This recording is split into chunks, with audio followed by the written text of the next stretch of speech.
All right, good evening, everyone. Thank you for being here. This is our monthly workshop meeting for the Board of Commissioners of Springfield Townships. We're going to get started. We are expecting our solicitor, Jim Garrity, to be here shortly, but there's nothing that preclude us from starting some of the conversation, and we are expecting Commissioner Ed Morris as well. So do we have any live Zoomies? Two. That's the word. All right, great. Thank you for being here virtually as well. So for these workshop meetings, typically we start with matters that our engineer has. So we'll do that first, and then he could be on his way. And I think we'll hear from Noah. You'll have the floor, and then we have a presentation from our architects for the rec center, and then we will get right into the rest of the agenda at that point. And I'll hold any audience members here for issues if they're here. We'll make sure we'll get those first. Okay. So Tim, floor is yours. Mr. Lee, thank you very much. Not a whole lot on my agenda tonight, maybe just a couple of words of update. Recall last summer, we retrofit two of our detention basins, or built a detention basin over on Integrity and retrofit a basin over on Skyline Drive. Our landscape architect stopped out this week. There was some concerns from the HOA, especially at Skyline, about how the plant material was thriving or not thriving. And I think our report is things are going pretty well. It's very early in the spring. A lot of these plants that we installed last fall are late to germinate and bloom. While there's some maintenance to be done, both basins appear to be functioning as we intended. They're greening up pretty well. So a good sign on both of those basins. So a good start for sure. Also recall that on your agenda a bit later is discussion of the second phase of our Walnut Avenue Trail project. Recall we built the trail along Mr. Last summer. The next phase of that project would seek to extend that trail through what is some PennDOT property, through Bucks County Water and Sewer property, under the septic track, and tie into the Penn Manor project, its walking trail, which connects then through to Upper Dublin and points north and west. So really a worthwhile project. The board authorized staff to look into the viability of creating that trail connection a couple months back. Since that time, we have gotten a full site survey completed. We've had conversations with our wetlands specialist looking at any wetland impacts in that area. We've had discussions with Bucks County Water and Sewer. We've had a pre-application meeting with both the Pennsylvania Department of Environmental Protection as well as Army Corps of Engineers. We've had conversations with SEPTA. We've had conversations with the PUC. We are furthering our conversations with PennDOT. All systems seem to be go. No one has thrown up a major red flag that would preclude us from moving ahead with the project. But the next step of the project as far as the permitting process is a much heavier lift from an expense perspective anyway. There is a hydraulic model, computer model that's got to be run. All that information got to be compiled, applications made to DEP and Army Corps. And, you know, we're starting to get very serious then about this permitting and design process. We've estimated about $50,000 worth of effort through a various number of consultants that would kind of join together to make this application. And we did not want to proceed with that kind of expense without talking to you guys first, making sure that we all continue to agree this is a good, worthwhile project. Recall that we applied for grant funding last year for the project. They were hesitant to fund because we didn't have a shovel-ready project to go. And so it is our great hope that we will have a shovel-ready project at some point and be able to get some grant funding to actually build the bridge, build the trail, and make that connection. So that was our big topic of conversation for tonight. And just curious if the board had any questions or feedback on that one. Tim, is it the hydraulic and hydrology study that really the bulk of that Correct. particular cost? Yep. Can you explain why that's required? Well, in our conversation with DEP and Army Corps of Engineers, because that whole area is floodplain and floodway, we've got to prove to the regulators that we're not having an adverse impact on that waterway by virtue of our occupying the floodplain. We've got to make sure that we are setting our bridge at an elevation that can withstand flood flows. We've got to understand where the abutment walls go. And so it's a pretty lengthy design process. And there is a rather specialized computer model that needs to account for all that information. And that's the bulk of the cost we'd be facing. I know this probably isn't a great time to be going after federal funds. But because this is a project that does span multiple townships and kind of multiple bureaucracies, I mean, is it worthwhile reaching out to state rep or excuse me, our fed rep? Jonathan, it might, obviously that you make a very good point. As far as, a grading scale for what this trail connection would do, it affects a number of municipalities, a number of transportation modes. It is a good project, I think, from all review perspectives.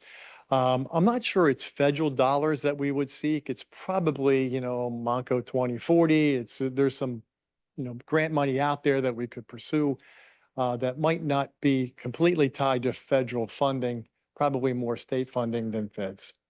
When we got, well, when we received Tim's estimate, for the current permitting and, I guess approval process, I checked with the Greenways Trails and Recreation Program because we have that existing grant that's in the amount of like $49,000. And I wanted to know if it was for construction purposes. I wanted to know if we could flip that into engineering and design and permitting so that we could kind of advance this with the hope that we could get the construction dollars from Monco 2040 or one of the other state programs. Yep. And they wouldn't allow us to amend it at that point. They did allow us to extend it. So we have those construction dollars there and we can utilize whatever money we spend on the engineering now as our local match obligation for any of the Monco 20 grant dollars that we get going forward. Which we've applied for already. Can we apply for that specifically to earmark for this project? Correct. So when do we hear if we get that award? Sometime in the fall. What's our handicap on that? They wanted us to demonstrate that we had more of a shovel-ready project. That was the feedback we got from last year's application. And that's why your resolution this year authorized him to move forward with the permitting and the plan preparation and all those things. So that, and we had to start the outreach with SEPTA and all the other stakeholders, which is proven positive, and we were able to get a couple of letters of support to go along with our application. So we're hopeful, but again, it's a competitive grant, and we didn't get anything last year, but we got something the prior 2 or 3 years. So the county only has so many dollars that they spread around to all 62 municipalities. So I can't give you a guarantee, but So worst case from a financial standpoint is we spend this not insignificant amount of permitting, and then we don't get the 2040 grant. Correct. And then we have to fund it ourselves or find Well, some other. Or, certainly the permits don't expire immediately. They're good for a number of 5 years. So we could really reapply then for the grant funding, armed with the permit in hand. That might help improve our chances. Okay. Tim, is there a less expensive way to try to get this thing permitted? Well, that's where we kind of started, Pete. We had that conversation with Army Corps and with DEP, and we were talking about, paths to approval. And when they saw that we were in and occupying the floodway of the Sandy Run, that tripped a couple of boxes that forced us to go to the more extensive study route rather than a simplified permit. So in your in the submission here, the plan, am I correct in reading this thing and saying there's gonna be a bridge over the Sandy Run, that's correct. And then you're gonna go through the Conrail or SEPTA tunnel with another structure? Yeah, the photographs that are attached to my memo, hopefully can illustrate. We found an old map, actually, SEPTA found an old map that showed that in the area where Penn Manor is today, there was a house and a mill and some kind of a reservoir pond. Okay. And at that time, there was a private driveway that ran from Walnut under the SEPTA tracks on kind of its own abutment that got, vehicles through that house from around 1931. Oh, really? And so in those photographs, you can maybe see where we are standing in the pictures. That is an area that's level. There's an abutment wall adjacent to the channel, and we would hope to use that area to build the trail. So the major effort is really the bridge to cross the Sandy Run. to get from our side over by the pump So station. you wouldn't be constructing any kind of a structure in the tunnel. That's correct, right? Other than some asphalt paving. And Yeah. do we have any estimates as to what this is gonna cost? Good question. If Yeah. we have a So 50,000 engineering bill, we're talking about $500,000 to get this thing done? we've got some pricing from a bridge company that I reached out to. And the structure itself, we're thinking is about $225,000. There's some abutment work to go along with that. There's the trail work to go along with that. So I think we're going to be in the range of about $300,000 to get the thing done.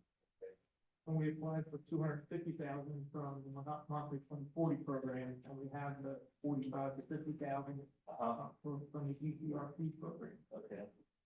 Is that the bulk of the cost? I mean, the rest of the trail is really just the. Yeah, the rest of the trail is, just any contractor, who can build a trail.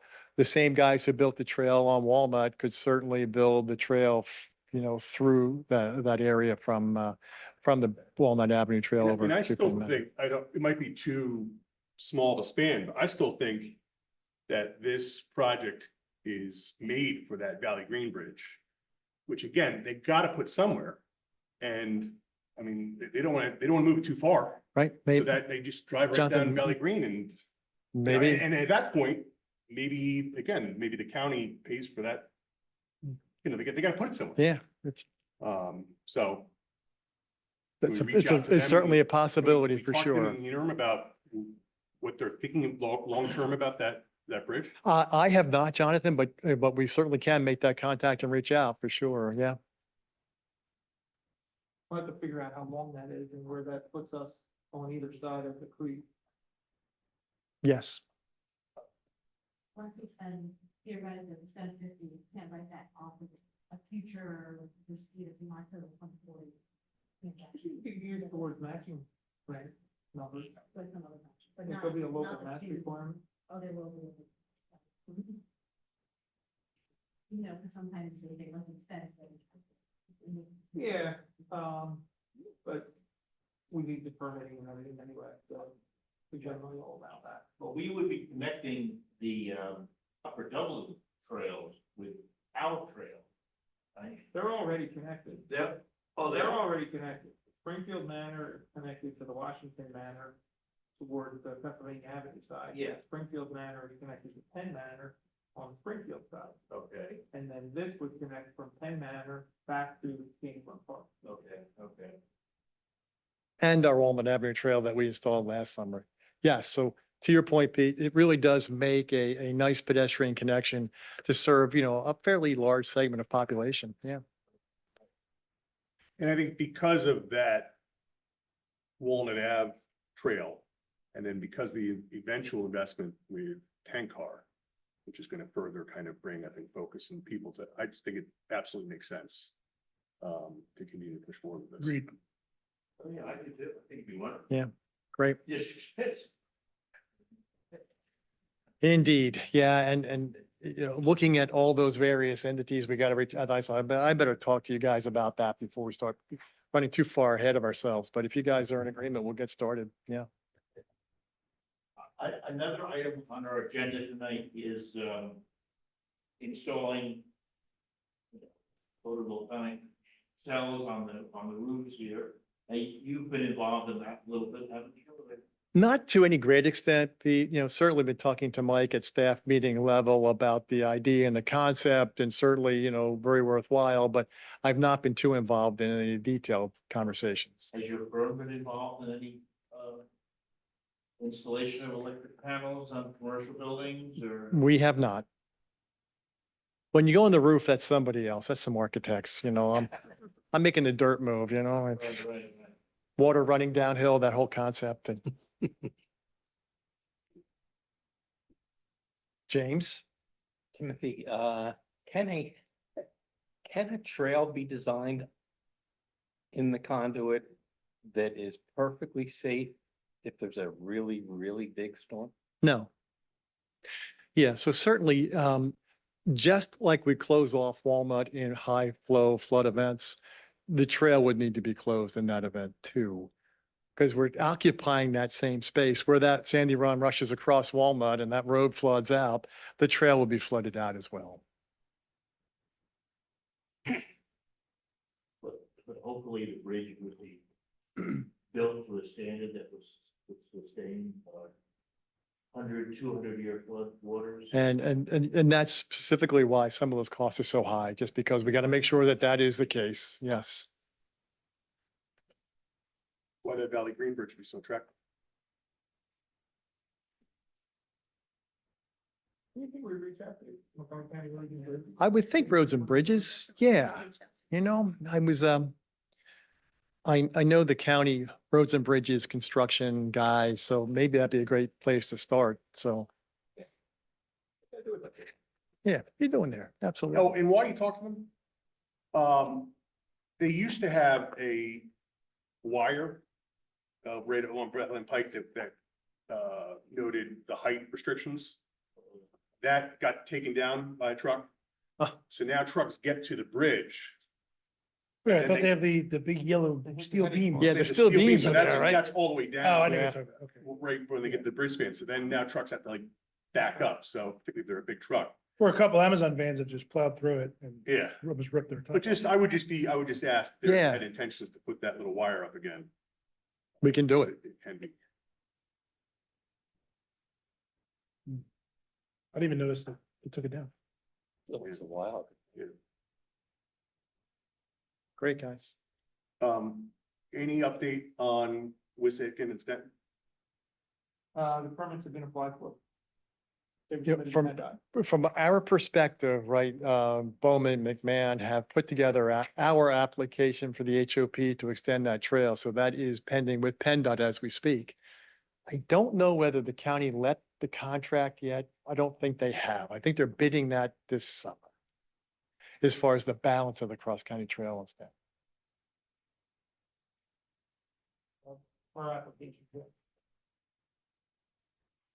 And I saw in your report, the Avondale Road project is fully engineered or? Oh, yeah, it's out, it's on the street for bid, Peter. Yes. So at next meeting, we would probably ask you guys to award that contract.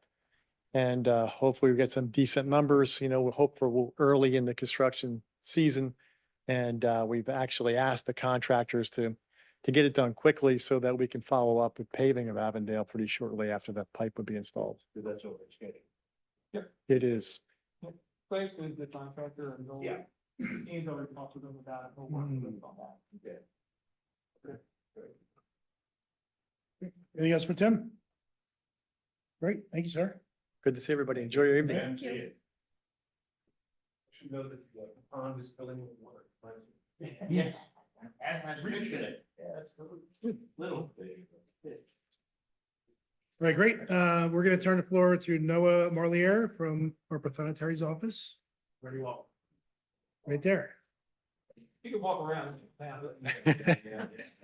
Well, Little lounge singer. I could, yeah, there you go. Ooh, and it just popped off. Look at that.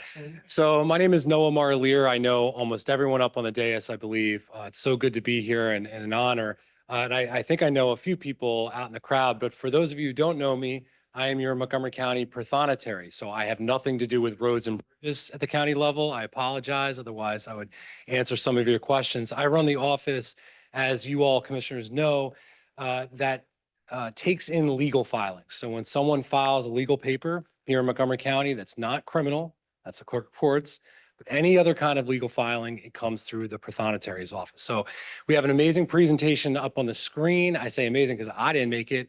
My outreach director, Ann Cornell, who's with me, made it, and she's fantastic. So what I'm about to, the presentation, and it's not a long presentation, but the presentation I'm about to give is a presentation I've given all around the county. This is a very large county. In fact, I think Jim Garrity, your solicitor, has seen this presentation before because I've been all around the county to the different municipal governments, municipal bodies, boroughs, and boards throughout the county.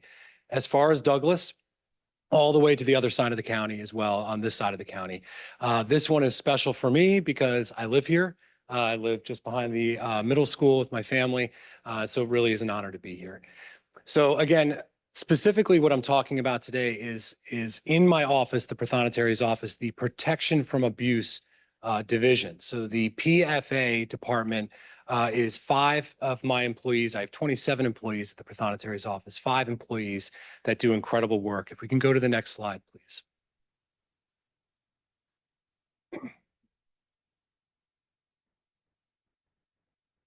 So the Prothonotari's office takes in lots of kind of legal filings. I said civil legal filings a few minutes ago. So what are civil legal filings? You have divorces, landlord-tenant matters, people being evicted from their home.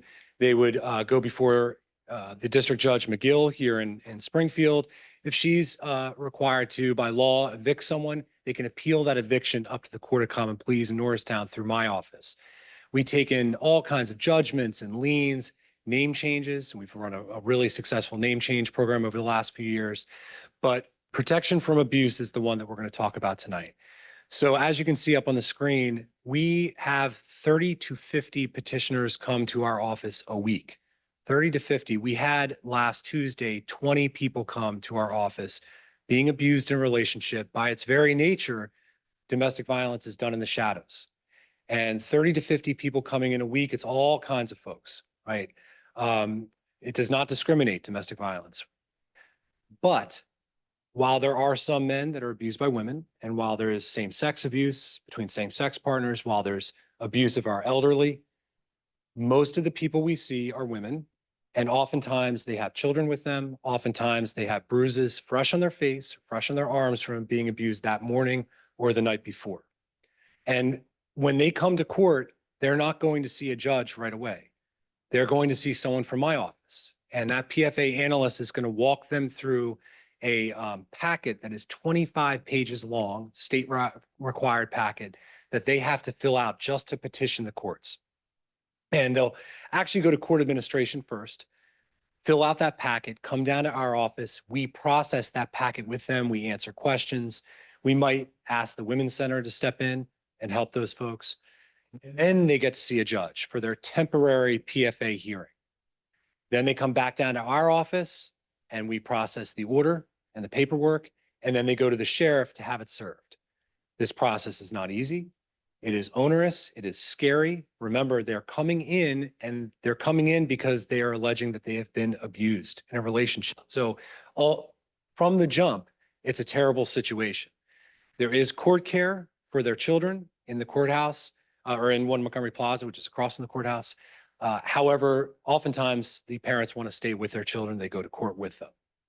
And we've created a little bit of a safer space and a little bit more fun for the kids. Anne helped run an incredible book drive a couple of years ago. We have so many books.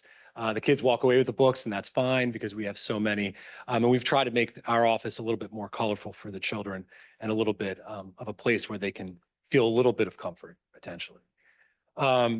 So we operated this PFA department during COVID. So everything else shut down in the courthouse, everything.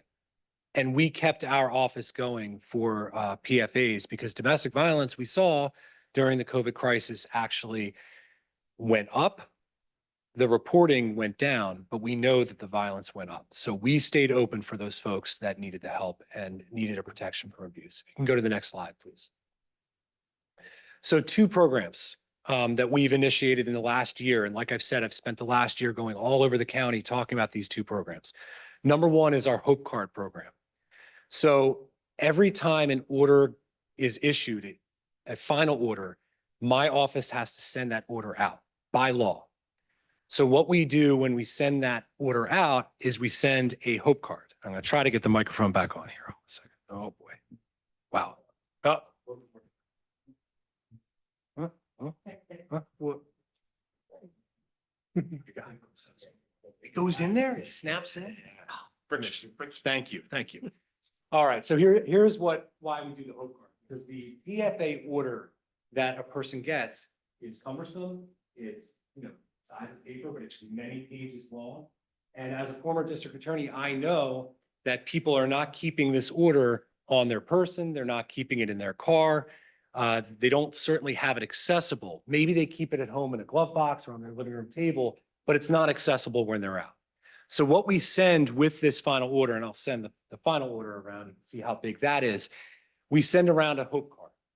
On the front of this laminated card's credit card size document is specific information, pertinent information from that final order reduced down to this, a smaller size. It's not all the information, honestly, but it's a really important information. We presented on this to the chief of police before it was, before it came out. The district attorney had me out to lunch.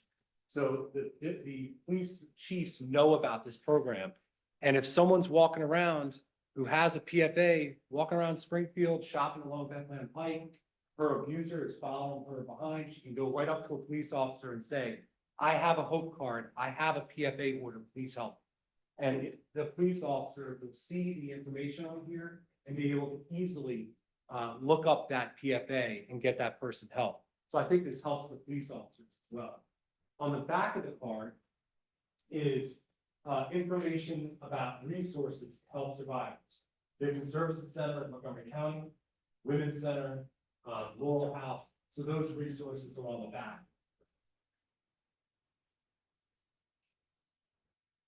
So this Hope Card program is a first of its kind here in Pennsylvania. We are the only county, when it was initiated back a year ago, we unveiled this program. We were the only county per thonotary to issue Hope Cards. It is required in Washington State by law. They just passed the law to do this. I do not think it should be required by law because every county is different, but God bless Washington State for doing it. Definitely good intentions, but I think it should be done county by county. And we're so proud of doing it here in Montgomery County. And now it's spreading throughout the state as prothonotarians have picked up on this idea. I think it's a really good idea. It's not rocket science. It's the kind of thing that I think public servants should be doing, the kind of simple ideas that we can put into effect that really can. You can go to the next slide, please.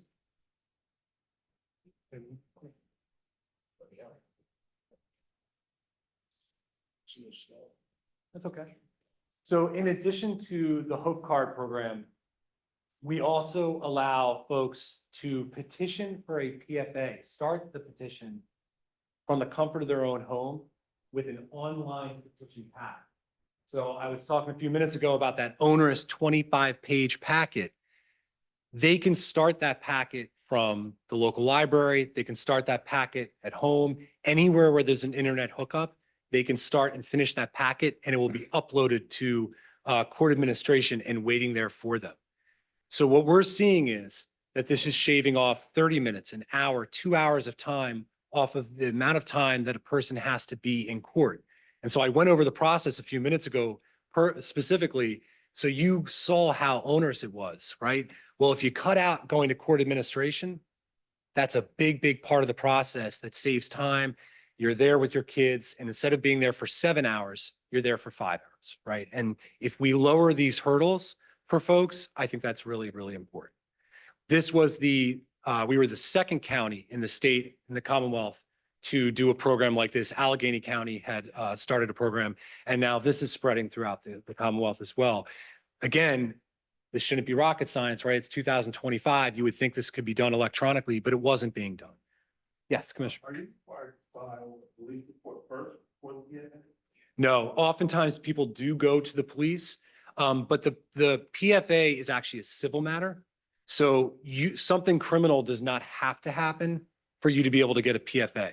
So I was just actually in PFA court today observing, and the judge was talking about how if an adult child is living with her mother and is addicted to drugs and says, you have to give me money, I'm not allowing you out of this house until you give me money. That can be an imprisonment that might not rise to the level of criminality, but they can get a PFA, threatening to kill the cat if you don't give me money for drugs. Not necessarily a crime. I don't think there's terroristic threats towards cats, but it can be a PFA. It could rise to the level of getting a PFA. So it's actually a civil matter, but oftentimes they will go to your police first and report it, and they'll say, you should go to the prothonotary's office tomorrow and get a PFA. So again, these two programs are very unique here in Pennsylvania. I'm very, very proud of them. And I know this for a fact that you all agree with me on this. I know each of you personally. when I wake up as a public servant, every morning I ask myself one question, and that is, how can I help people who need help the most? And I know all of you do the same. So these are two ways that my office is trying to do that. I'm very, very proud of it. I want people in the county to know about it, so people know about the resources that are available, and I'll take any questions you have. I had a question. So if someone fills out that initial application online and submits that, at that point, does it stop? They have to go in? There's anything to happen with that? Yeah, so unfortunately, it doesn't make it so that you don't have to come to the courthouse. You still have to come to the courthouse. It just cuts out that first part. So that application will be sitting there in court administration, and you can go right to my office so that we can process it. And then you can go to court, my office to process that, and then to the sheriff's office, but it cuts out that whole first step. By the way, we're also starting a program that we're hoping spreads to the Springfield Library, where our civil viewer, which is how you look up cases, is in every single library in this county. We're in Norristown Library, we're in Indian Valley Library, and spreading throughout the county. We're hoping to hit at least half the libraries by the end of the year. That way, people can look up for free. They can look up now, my civil viewer, but you can't see documents for free. This way, people in the libraries can view different their docket for their case for free. No, is a PFA the same as a restraining order? I always lead with this, and I don't know why I left it out. Great question, Commissioner Wilson. It is. So in some states, they're called protection from abuse. In some states, they're called restraining orders, like New Jersey. They're called restraining orders in California. All the movies and TV shows are made in California. So all the movies and TV shows are called restraining orders, but it's the same thing. It seems like a no-brainer. What possibly could be the objection that you're looking? So I've done this presentation in a lot of different municipalities. We did get a question in one of the Western Monco municipalities from an elected official. Well, what about all the people that are accused that are innocent? So just to be clear, this card, the Hope card, goes on the final PFA. So that means a judge has found that there was credible evidence that there was abuse, and we're sending the order and we're sending the Hope card. I would also say that it is very unusual for people to report things like this, go through all the effort of going to court with their children, going in front of a judge, feeling a lot of emotions. Humiliation could be one of them. Fear could be another, and be lying about the abuse. So I believe when someone speaks up and says that they're a victim, my knee-jerk reaction is to believe them. But the courts are there to hear those things. And my office does provide resources and services for all litigants, right? So the plaintiff comes in and she says she's being abused. The defendant comes in and we work with that defendant as well. And sometimes there's cross petitions. Some level of due process. Absolutely, 100% level of due process. And these cards, so from a governmental perspective, I would answer these cards go out when the final PFA is issued. From a personal perspective, I'm going to always advocate for people that are survivors that are alleging abuse, and I'm always going to try to find ways to help them. Is this a presentation that the police departments have seen? This presentation, no. Like, how does the information get to the individual police departments so that officers on the street know what that card is? Yeah, so did present to the police chiefs. I'm doing all of these to present to all of you with the hopes that that will trickle down to the police chiefs.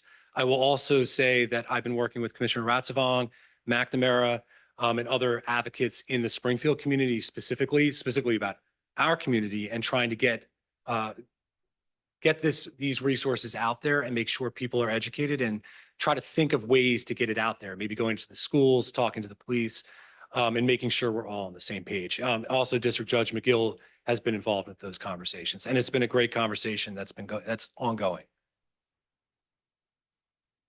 Yes. It's not a question. I just wanted to, on behalf of the board, just express our gratitude for your work in this area. I think that any efforts that can be made to simplify a very complicated process are really appreciated, especially your efforts to make the office feel safer when people enter that. You noted it's such an emotional process for many victims. So I think any efforts to make that space feel even a little bit welcoming or safe are so important. And I think also in my work with other neighboring municipalities, I think, and counties, you have done such an outstanding job in having this be a trauma-informed approach, which not everybody is doing. So recognizing that a traumatized body in that space is not able to sequence and make complicated decisions and use their executive processing really well. So I think these efforts that simplify this and support them in that way are really important. So thank you. Thank you, Commissioner. Appreciate it.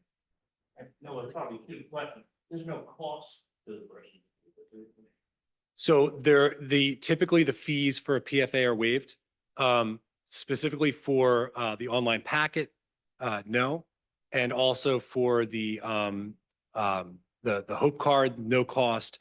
And it's no cost really to the county, very minimal. But we're talking, you see the cards, right?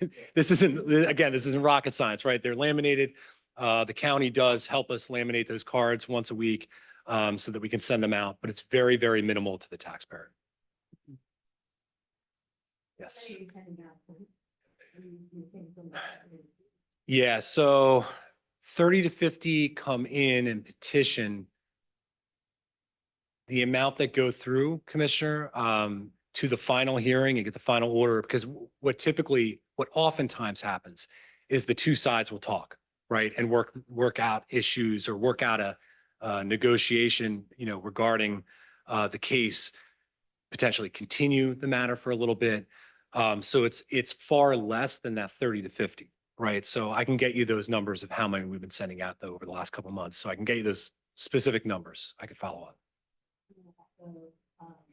The connecting the statements, obviously really appreciate it. And frankly, our township has been affected by like all places, domestic violence is all of those evidence. Give us an opportunity to touch on. To that end, do you have an ask here from us? It's not. Yeah, so I would say I would turn around to thank you to all of you for having me. Not every municipality wants to talk about this. I'll just put it that way, right? I think it's really, really important to talk about this and to bring this to light. I think that the commissioners, the 7 of you, I know care deeply about this because I know all of you and I've worked with some of you on this issue. So I want to thank you for having me because not every municipality is allowing that. So I think we need to keep doing that. So what I would ask is if you could talk to your police chief, continue to talk to your police chief, talk to the police force. If we can try to figure out some trainings, I'd be happy to be a part of that and happy to be part of whatever you all decide is the next step for your township. But keep me as know that I'm an ally. I know that I'm somebody that you can rely on this issue. I don't think the municipality or township or government bodies have the right to deny your providing the card. No, I just am looking for all of you to amplify this message, right? The whole point of me being here tonight is to amplify the message so that everyone in this audience hears it, all of you hear it. If I can get around to every single municipality, was it 62 municipalities in this county, and have this many people in all 62 municipalities hear this message, that's worth it to me to be out of the house a few times, a few nights a month. So, mentioned a couple times that we've been working on the issue. To be clear, not that really it's a lot of your work, a lot of study work for Beth and I. We were just part of the conversation to help ensure that we're amplifying in a cohesive manner, that we're thoughtful and considerate about how you should connect and engage with the officers, and also on the other side of the point, how you should connect and engage with the community. So not that it hasn't come up for no particular reason other than trying to be diligent about being thorough and all that said, maybe the follow-up is ensure that the monitor gets an audience to the chief and the appropriate supervisors, and John's point out, just you did not already know about it, be reminded of this. Then on the other side of the coin for the community, perhaps we haven't done an educational seminar in a while for a lot of people. Away from the platform. Maybe we could do a library event that, yeah, a lot of people will want to come to, but we can record it, put on an education page for those who wouldn't feel safe enough to come, obviously, it's in post. Right. Also to help, people who are friends of people who have PSA. Right. Navigate. So, just take away that no one talks about doing it, we just haven't about. The fault, we have to take the ball down, and else. Yeah. Point, but that's a reminder and then taking it directly for the communities to know that that's in the works. Yeah, and this is all about collaboration, especially with the police. So this, for me, this is in my mind, this issue is in my mind as prothonotary and forefront of my mind because of my time as a district attorney. This is the kind of call the police officers hated going to, right? Hated going to. It was so challenging for them. So if we can make it easier for our police force, I think it's really, really important. Last actual question about programming, is it possible to lead with a police officer, or is there already documentation stuff? And the company's coming to the police commission, not knowing that there's a separate process, not knowing that there's a separate phase, your office, you can then kind of, like similar stuff, almost like a free book club. They give book club. It's a great idea, and I think that we should look into it and work with the police department and the different police departments. Maybe talk to the chief law. I'm very cognizant of the fact that Kevin Steele is the chief law enforcement officer in this county, and I would want to work with him on this, but I think it's a great idea. And what do you mean that this is a call that they hate going on? So what I was always told, this is anecdotal, is that it's a challenging call. You're going out to a situation when it's a domestic violence situation where there's a lot of emotion, right? And there's trying to figure out exactly what's going on for some officers. And there was this just in Abington, there was a shooting, a police involved shooting with a domestic violence. They can also oftentimes be very incendiary. And they've ended in violence in the past in certain municipalities. So it's not a call it's a challenging call. If that makes sense. I don't know if I answered. Yeah, your no, question. I guess I was thinking different scenarios that someone might reach out to the police asking for help, but that's a real, in the moment, this is going on. Exactly. Exactly. And I was also thinking about, we had a very high profile or relatively higher profile incident in this township several years ago. And I don't ask you to speak specifics on the case, whether or not it was through your office. I think there was an existing PFA in place. But perhaps having this card in place might have allowed the police to be more on the, I don't know, but. Yeah, I think I know the case you're talking about. Like I said, I live here in the township and I think that whenever there's an incident like that, for those of us who work in the courts, we think, did they have a PFA? And in that case, there was, and that happens, right? That's not that unusual where there is an assault, where there's a death and the person had a PFA. The thing to remember is a PFA is an order that's a piece of paper, right? So I think that's even more reason for all of us to have this conversation because the PFA can only go so far. We as I think a community need to speak out about this issue, continue to speak out about the issue. And I think that will add the layer of protection or a further layer of protection. I think that's one of the, to add to your point, Susie, about Give Hope card, right, which other counties, they don't call it that, but other places do use that. One of the motivations for our work around that was to make sure that people have resources, right? So to your point, Noah, the PFA is a piece of paper and it can only go so far. So what we can do is kind of work backwards from there and make sure that family members, friends, victims have resources, know how to use them, know how to access them and feel supported in that. It's one extra layer of protection, hopefully. Yeah, and I think, again, going back to Commissioner Cobb's point, we're not going to end domestic violence, unfortunately. But if you can make it, if we can lessen the numbers, if we can get those resources out there, give people more tools, I think we can make a difference. Particularly as we've talked about with other topics that we talk about with, drugs or addiction or, just reducing the shame associated with these conversations. The more we talk about it, I think the more it's reduced. So I think having the conversation is good. Absolutely. You know, I would echo the sentiments. I know you probably have a ton of night meetings, and if you're going to municipal meetings at night, I mean, the information isn't that extensive, you know, but, you know, coming and speaking about it, taking the time, it makes a big difference. So I really commend you for doing that. Thanks, Commissioner. Appreciate it. Glad it's a conversation, not just a, you know, here's another policy on a piece of paper. Right. Well, thank you all again. I'm going to let you get on to your, I know you have a lot of other business. I really want to thank you for the time and the attention. So appreciate it. Thank you. Thank you, Noah. Thank you, Ann. Thank you for coming. No.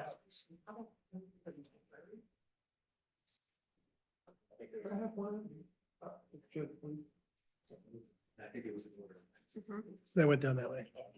Thanks a lot. Great, thank you. Thank you. Thanks so much. Appreciate it.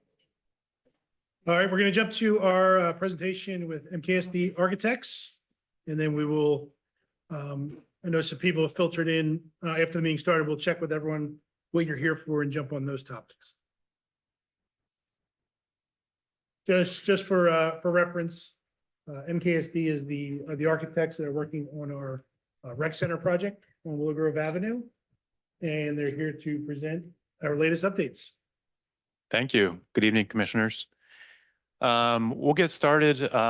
We have agenda and introductions on the next slide, but thank you for letting us be here today. This is the culmination of a year's worth of work, so we appreciate allowing us to take this time. Oh, we have it? Okay. So we are MKSD Architects. We're out of Allentown, Pennsylvania. Online, we have Sylvia Hoffman, who's a partner and the president of MKSD. Chris Connors here, Director of Design. Isabella Parker, Interior Designer. My name is Ryan Kennedy. I'm the Director of Project Management and a Senior Project Manager.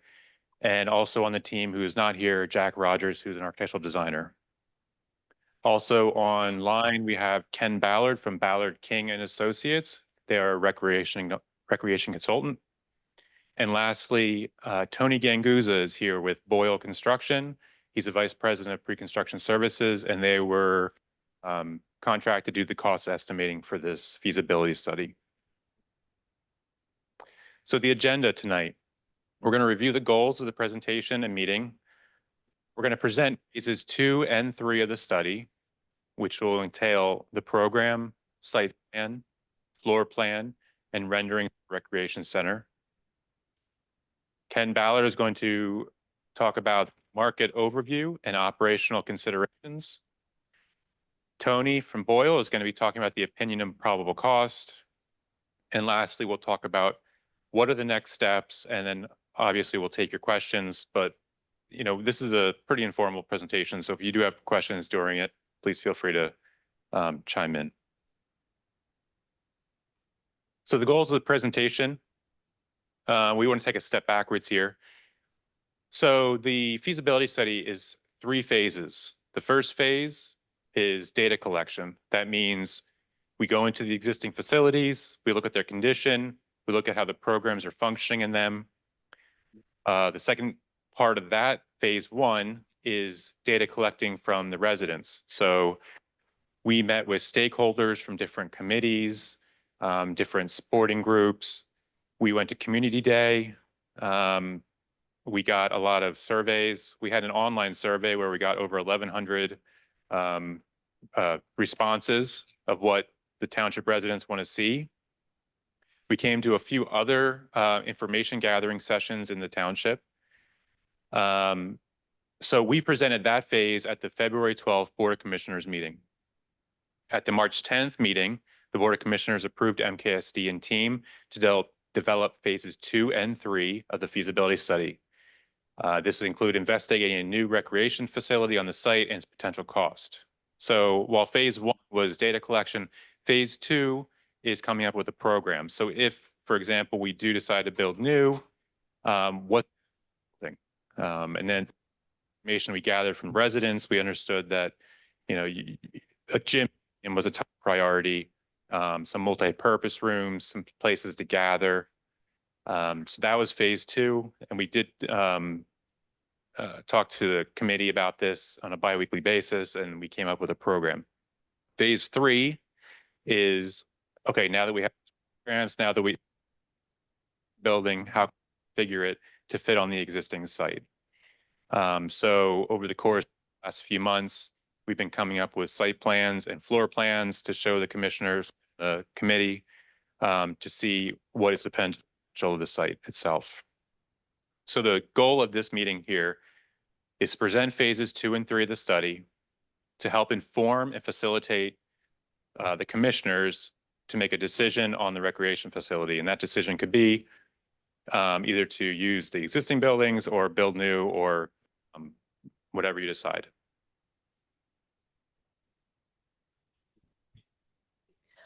So as Ryan was saying, with phase 2 came the program development. And we worked directly with the township and the recreation committee members to develop this program. And we understood that the primary wants and needs was a gymnasium, the multi-purpose rooms, some business operation, walking track, and public spaces. And just to kind of dive into some of these programs here, with the gymnasium, it was understood that it needed to be a full-size basketball court with half courts, as well as needing to fit volleyball and pickleball so that they have the flexibility to utilize the gym for different activities. And then with the multi-purpose rooms, they also needed to be flexible to hold different events so that it could be used for various activities. And we're also including the indoor-outdoor space within this multi-purpose room scenario so that it could also be a flexible space for the community.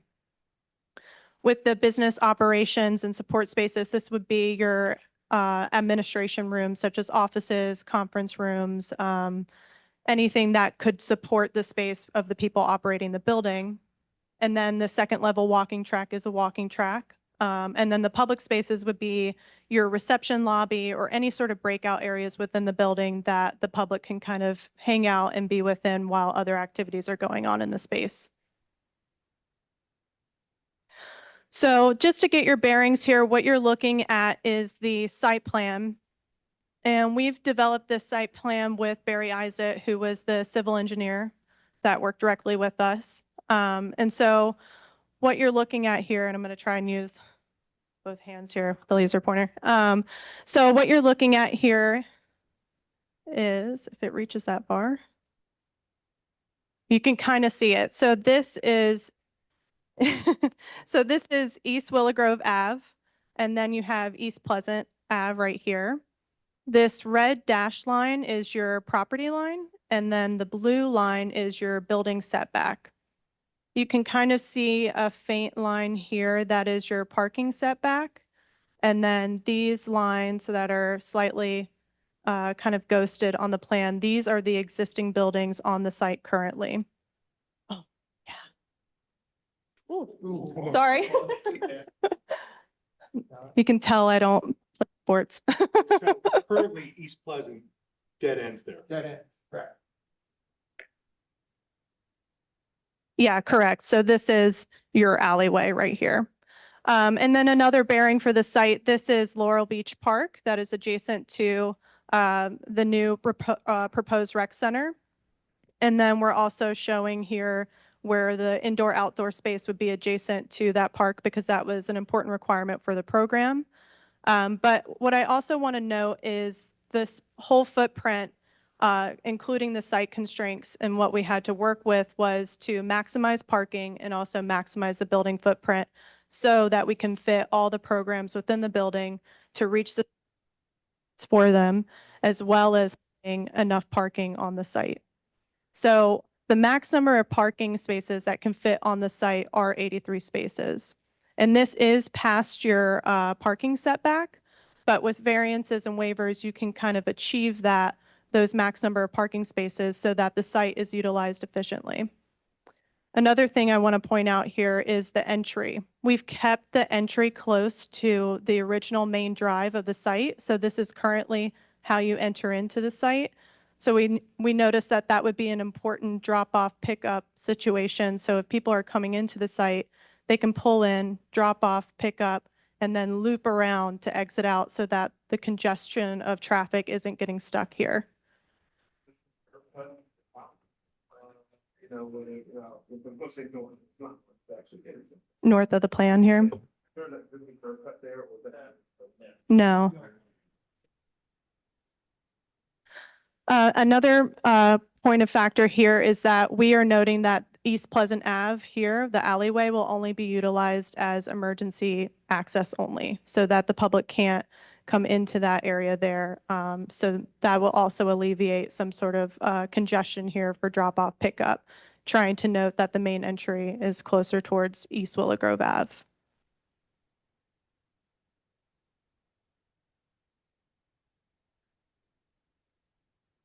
And just for point of reference, how many parking spaces are allowed at the existing site? So currently, based on original site plans that we looked at, there are 13 spaces on the site currently. And I know just from being there, people probably park, you know, kind of wherever they can fit, but Does that not include those spots that are technically part of the Laurel Beach? no, that does not include that. That was within the parking setbacks and within the red dash line. That's the property setback or property line. So what you're looking at here is the first level of the floor plan. So this is where we're including those primary spaces and main programmatic elements that we've developed with the township. And this was really maximizing the footprint of the building, carrying through all of the square footage requirements and understanding what each space needs and how it needs to function on the site and within the building itself. So your bearings here. This is the front entrance here. So you'll walk in through a vestibule and then you'll go into the reception lobby areas. So this could be a nice open space. It could be open to below to bring some nice natural light. You'll have your front desk here, and the front desk has sightline directly towards the vestibule entryway, and then as well as this main corridor access. So this corridor is very important to the building so that you can have your programs above it and below it so that the circulation is within that sightline from people being able to man the front desk and see the activity going on within the building. Another thing to note with the reception lobby, it does have the flexibility for seating and gathering so that if parents or people waiting for classes, they kind of have this breakout space so that they can, you know, wait for pickup, drop off, whatever it may be, but they have that circulation space. Off of that, you have your main stair and elevator, and then you have your administration spaces. So this would be your shared office, private office, conference room, and then a filing room. Within that, you do have a general storage room that can be accessed off of the shared office so that they have that ability to get whatever they need for whatever programs are happening within the building. So the main programmatic element here is the gymnasium. Sorry, I keep cutting in and out. This makes up majority of the footprint here. And that's because we really wanted to maximize that footprint for the gymnasium to know that we can fit the various sports activities, such as utilizing the large basketball court, full-size basketball court, and then the half-size courts here. They're kind of dashed in these lines. We're accounting for enough clearance around the court for spill-out space, and as well as utilizing any sort of tip and roll bleachers that can be brought in for sporting events. And then we have two means of egress here and here so that people have the ability to either come in through here or exit out within here. And then there's a breakout space kind of adjacent to that for if you have to make a phone call or whatever it may be, you kind of have that spill out space. Adjacent to the gym, you have the, oh, sorry. What do you mean by tip and roll? So yeah, they physically tip the bleachers. They kind of compact. It's like a furniture solution. They tip and then you can wheel them in and off of the courts. So it's kind of a way without having permanent bleachers within the gymnasium. So you have the flexibility to kind of make it whatever you need to be. Basically, it would accommodate spectators. It could, yeah. It depends on the amount that you order and you can do it by quantity for the max number of seating that you would need within the space. And another thing to note here is we do have the gym storage adjacent to it. And the reason why we've kind of kept the gym storage within this side of the plan here near the front entry condition is because we really wanted to maximize that square footage number so that you can account for all of that storage needs that you need for various activities. You're going to have a lot of equipment with certain sporting events, and gym storage is always the number one priority so that you know you have enough space for any sort of equipment that is needed. And with those spaces, we did include the electrical room and mechanical room adjacent to that, as well as a trash room that is accessed from the exterior and the interior. And what we did is we created this corridor, kind of like a back of house corridor that has some perforations and windows within it to bring in some natural light to give some visual interest to the front side of the building. But this is your access to all of these back of house spaces. Then you have your multi-purpose rooms. We tried to kind of equalize all the square footage for each of these rooms so that you can have even a divisible partition in between each space so that you can open it up into a larger space. But these are where your flexible activities are going to take place. You could have yoga, you could have an art class. This can be really multifunctional. You can rent it out for birthday parties or whatever it may be, but this is your flexible space here. And we also kept that adjacent to the gymnasium in case larger activities are happening. You could. 3,000 square foot room. Correct. Yep. And we see that a lot with certain buildings, including these multi-purpose rooms, just for that functionality. We have your toilet rooms here. And then you have your indoor-outdoor space. And with the indoor-outdoor space, we've located some garage doors and then general storage for that area as well. So the indoor-outdoor space can really be utilized for any activity. It could be utilized for birthday parties. But the nice thing about this is that you have that adjacency to the outside so that you can open it and have both an indoor and outdoor experience. And even in the case of bad weather, you can be inside and still have the garage doors up and be able to still enjoy that, that outdoor experience as well. And it's nice because it is adjacent to the park. So if activities are happening on the park that coordinate with the recreation center, they have that flexibility. With that, we are locating a exterior toilet room and then your water room and janitor's closet.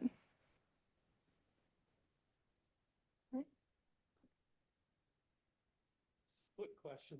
The indoor outdoor space, could that be used to sell food, hot dogs and Cokes? I don't see why not. You know, I think depending on what activities are taking place in the recreation center, I think being that it is flexible in that manner, you could have countertops or you could have even a sink in there so that it can be sort of a catering, self-served atmosphere so that if activities were happening in the park, they have the ability to sell food or have some sort of concession stand essentially. We actually talked about adding, I guess I should do this. We did talk about adding a space potentially for like a warming kitchen as well, depending on how those events are amplified or flexible, you know, how to make these spaces flexible. So we've kicked around some ideas with that, but it could definitely be another income space for you. I just thought it could be used for both outside and Yeah. And just another note on that, you know, we understand that there's a lot of paths that this plan could go down. And I know we've talked directly with the township about adding in a staff break room, a staff toilet room. So we understand that, you know, further down the road as the plan evolves and progresses, we can definitely evolve this into having all of that further detail so that it is better suited for people working within the space and for people coming to the facility itself.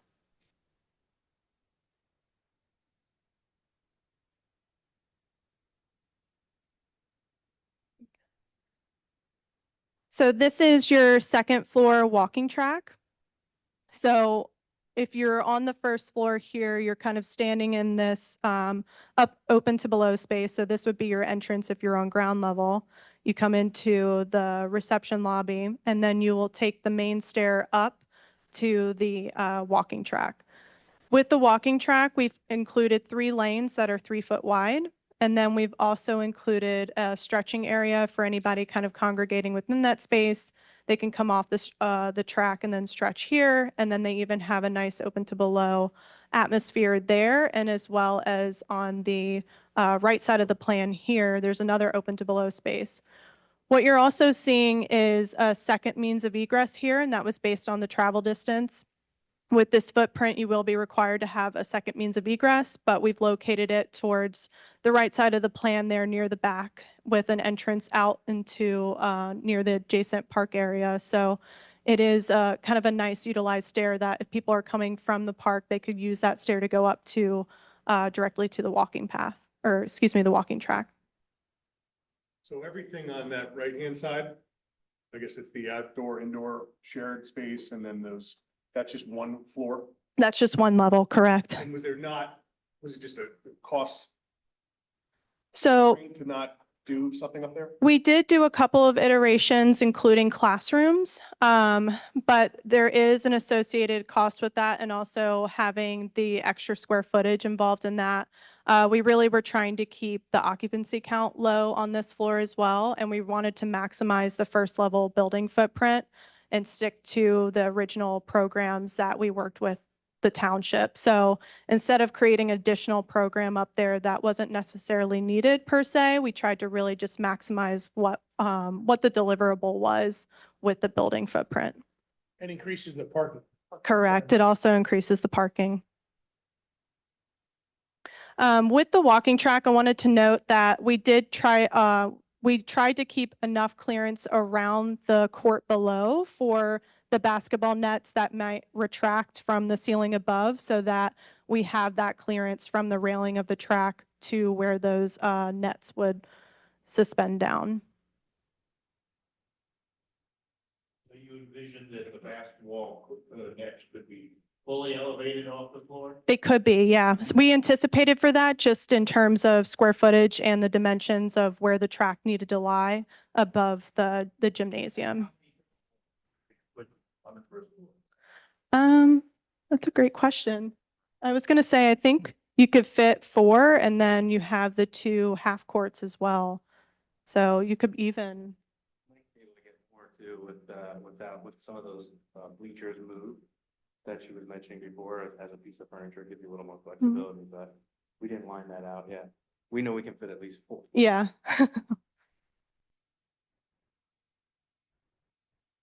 My last question. Sure. The hoops that you're talking about, do they lower as well for youth sizes? I don't see why not. I think, we were accounting for all the flexibility within the gymnasium as is for any event. So we were trying to account for that factor there. If you have youth sports, we know youth sports are going to be utilizing this gymnasium. We met with all the groups that are using the existing site now. So absolutely, I don't see why not. Yes, we would use a traditional gymnasium wood floor. All right, I was just gonna say the track then is flat, correct. okay? And it can only be either flat or raised in the corners, and you can't have both. That's a great question. I don't know that we have the radius to do like a traditional kind of ramped track in there. Yeah, the reason I brought it up is, a long time ago, the Norristown YMCA had a track on the second floor and people sprinted. And you don't want to know how many laps it took to get to a mile. But let's just say the banks were pretty darn steep, but you could not walk it because it was so steep, you'd slide right off. So this will just be walking. Correct. Yeah, that was what we were anticipating, just a traditional indoor walking track. Were you in a roller derby? Yes. League? Yes. in the front. Similar. Only guy in the league. And is there an elevator? There is an elevator. It's right here.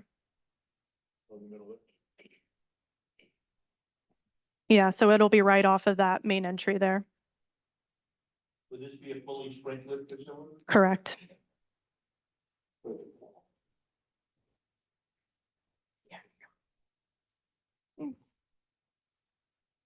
I'm going to talk a little bit about the exterior design goals and preliminary concepts that we went through. Knowing what we just talked through with the program spaces and the floor plan itself, we're now going to take a step back on the larger site and look at kind of how we're laying the parking lot out, what materials we're using to skin the building, things like that. So the first thing we wanted to do, we want to tie back to your other buildings on campus, the campus buildings, such as this building and your library. So we were pulling materials, the same kind of look and architecture, very cool details that you have, to just be consistent with the new building. The next thing was to have a prominent front entry, something that was a bit of a beacon for people to see, to safely get to, know exactly where their destination was off of the pedestrian traffic. Building placement on site, you probably noticed back on the site plan, you have a big buffer with the parking lot itself. And I think what that does is it keeps a much taller, imposing building set back from the residential, so it's not kind of overpowering any of those elevations up front. It also kind of just provides more efficient parking, as you saw right with those 3 buildings that you have existing. There's so much circulation that it doesn't allow for a lot of parking, so we've consolidated that into one compact, efficient footprint. It gives you a ton more parking, obviously, and a nice wraparound for pickup and drop off scenarios. Maximizing parking, I kind of just talked about that. You have a very narrow site. So while we wanted to maximize the parking, we also wanted to have a clear path to the Laurel Beach Park and play area in the back. It was very important to kind of keep that sight line and also the efficiency of kind of just a straight shot to the back. We wanted to delineate pedestrian walkways for safe navigation. So you have that beacon at the front entrance, which you'll see in some of the renderings we have coming up. But we also have clear paths for pedestrians to know where to go to safely cross this larger parking lot. Maintaining access to the green space, I mentioned before, Laurel Beach, we wanted to have that connection, maximize the amount of natural light. We talked a little bit about that in the floor plans you saw. On the corridor to the left, we're bringing a lot of natural light and into the main lobby, as well as the public spaces to the right side of the plan with the multipurpose rooms and things. We really want to flood that and keep that connection to the outside. Maintain emergency access around the building. In case of emergency, we want emergency vehicles to be able to get around, which is kind of why we made that connection to the alleyway, which we don't currently have. Integrate brand. We had a little bit of fun kind of adding the township seal and playful colors throughout the spaces around the building and on the building, which you'll see. I think it's important to kind of have your stamp on a building in a fun way. So I'll just jump to a couple of these renderings. Here's a shot from East Willow Grove. Looking at the entry point, you have your monument sign. You can see the building is set back. Oh, nice. You can see the building is set back, so you have that parking lot, but clear walking paths. And there's actually a couple of them, if you saw on the site plan, straight shots to the entrance where pedestrians can kind of safely get there. There's an island delineating where the parking starts and stops aside from the main drive. So we wanted to kind of keep a lot of the green surrounding it, but we also had a little bit of fun. It's kind of hard to see. You have your township symbol on the building, and then we have a couple of flags on the lights in the parking lot. One of the things we're thinking of is now you have this larger parking lot. We want to safely light it in after hours and at night. But it's also an opportunity to kind of throw like a cool element of your brand up there. As far as materials, I'll jump back to that. It's very similar to what you have now with the brick, a little bit of stone at that base. We have a large glass expanse at the front entry. And then we have a little bit of the metal panel similar to what you have here on the upper levels and a portion of that front wall there. But again, flooding light, we have some punched openings there on the left and right into the public spaces. We want to keep that natural light coming in and connection to the exterior. I'll jump to the next one. Here's a dusk shot. You can see we have a ton of light here. It's like I said, it's that beacon for people to come to. We also got playful with a little bit of the glass detailing. I think it wants to be a little bit more fun, and we can push or pull back on that in the next phase as needed. But I think it brings a nice little element to the front entryway. And again, the parking lot is well lit, both on the left side and the right. Any thoughts, questions? What was that? What was the question? Oh, the budget. It's coming up. Right. Okay. So we have Ken Ballard online here. So Ken, whenever you're ready. I can't be on, okay, I've been unmuted. All right, Ken You're good Ballard, now. with We can hear Ballard you. Team Associates. I'm the recreation planner on the project, and really we focused a lot of our efforts on understanding the operational obligations for this facility.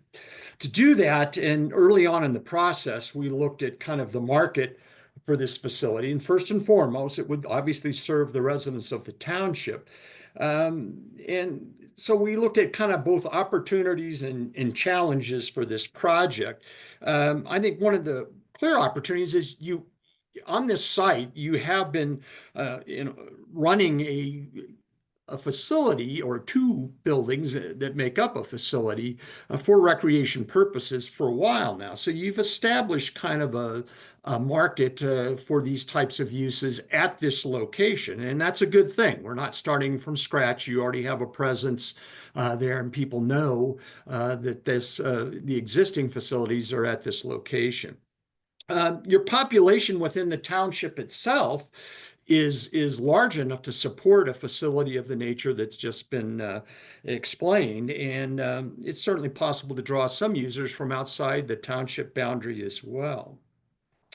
The township has a high number of households with children in it, and certainly children are very strong users of indoor recreation facilities, as they are any kind of recreation amenities itself. So that'll help provide a strong user base for the facility. You also have a high median household income level, and also what we call an SPI, or spending index for recreation purposes, is always high as well. So people have the money, if you will, to expend for recreation purposes, and that helps obviously to pay for classes and admissions to the facility if that's appropriate in this particular case. So those are the opportunities, and with any project, it's not only about the opportunities, it's also the challenges. Due to the nature of this facility, not only its amenities, but also its size, it's going to be difficult to use and draw users from outside of the township as well. We identified a secondary service area that's really just kind of barely beyond the boundaries of the township itself. In addition to the amenities that would make up this facility as well, there's certainly a number of other public facilities and nonprofit as well as for-profit facilities around you. So people have other opportunities outside of the township to utilize other facilities. So that's certainly a challenge.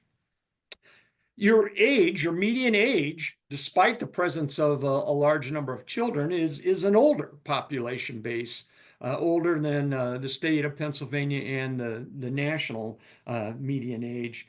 And it's being projected to kind of continue to age. So you'll be getting older as time goes on, and utilization of facilities at a lower percentage as your population ages. Still receives strong use, and especially now with more active seniors in the marketplace, it does that as well. Certainly scaling the building to the township market is important. And that was one of the, the issues that we were looking at from the beginning. And that was certainly dictated by things like site, and also you'll see on budget as well. But we do believe that what we've shown you is scaled to the township market, and in a sense responds to that. And certainly on any project of this nature, it's how do you fund not only the capital aspect of the project, which is certainly front and center, but also the operational obligations that go into this as well. And so with that kind of segue, I want to start talking about then on the next slide, what it means from an operational perspective, what it's going to take the township to operate the facility that's been shown. We've developed two options at this point. One of them represents an option one, the facility that was just been shown. We also developed a second option that said, well, what if you took the second floor off and you did not build the track? And so it kind of just shows the operational impact of both of those options. Certainly the notion is the township will operate the facility. And one of the key things is we forecast out cost of operation, fees, and user numbers to 2028, which would be the earliest you would be able to open a facility to your township residents. So we've tried to forecast all that out 3 years from today. And the operating budgets we developed cover all aspects of operation of the facility and the potential revenues that would be generated from use of the facility, from the programs that take place there, to also rentals and those types of things as well. So we've tried to be very inclusive of what we've included in both the operating costs and in the revenue production. Certainly one of the things that drives cost of operation is the hours of operation. And so we've identified, at least preliminarily, potential hours of operation Monday through Friday of 8 a.m. to 9 p.m., Saturdays from 8 to 6, and Sunday noon to 6. And those, the facility would be open probably 350 to 355 days a year. So it's open, all except a few select holidays in most cases. That's 81 hours of operation per week. And there could be rentals that go beyond those hours, especially on the weekends and other maybe events and activities that may push the hours later. But generally, for just, utilization by the general public, it would probably be these hours that we've shown. And that's what we've utilized for the development of the operational budget itself. Next slide. There's cost to operate the facility, and generating revenue to help offset that is important. And you can do that in a number of ways. It's the programs that take place there. And we developed not only a projection of the types of programs that would take place in the building, but also their costs and the revenues would be generated from those programs itself. We've also, again, estimated rental income. And then because of the gymnasium space and in this first option, the track as well, there'll be some drop-in usage of the facility, open gym time, people walking the track. And so we've developed a fee structure, again, for those types of uses with a daily admission rate for both residents of the township and non-residents. There's a differential of about 25% between resident and non-resident. We've broken that fee structure down by adults, youth, and senior. And we have daily rates. We also have a 20 admission package that discounts a little bit the rate of admission if you commit to 20 visits on that. And so that's shown there. We also, because of the presence of the track, and this is done in some facilities, on weekday mornings, you might have a track only fee. So it would just allow people that want to come in strictly to walk the track, and that's at a reduced rate. So option 2 doesn't have the track. And so there's not a track only rate, and we've slightly lowered the cost of admission. You just have one less amenity that people can utilize in the facility. But the same type of a fee structure as option 1, just slightly lower rates. So that was utilized also to estimate what the revenue potential from kind of drop-in usage of the facility would be as well. So we'll go to the next slide. And that really kind of, again, indicates what the operating expenses will be. That doesn't include any type of debt service, just, again, from personnel costs. Hey, Ken. Yes. Sorry, I didn't mean to interrupt. We have a question from one of the commissioners. Sure. I just want to interject real quick, just so it's clear. A lot of this, this is an attempt to talk about what the programming could look like in terms of fees and that kind of stuff. So I just want people to be aware, not only is the building not necessarily set in stone, but what the actual programming is and what there are fees or not, still remains to be seen. So you're saying, oh my God, hey, just to go on the track, that is not necessarily the case. This is the architect's attempt to start to do some propose ways to help defray the cost. Yep. So again, the operating expenses do not cover any debt service. It's just all personnel costs. And at this particular time, all we see is part-time staff, existing two full-time positions in the township for recreation would be moved to this facility when do kind of a supervisory and management role over the facility itself and the other part-time staff that's there that would work at the front desk, some custodial assistants, other rental staff, especially for after hours, those types of things.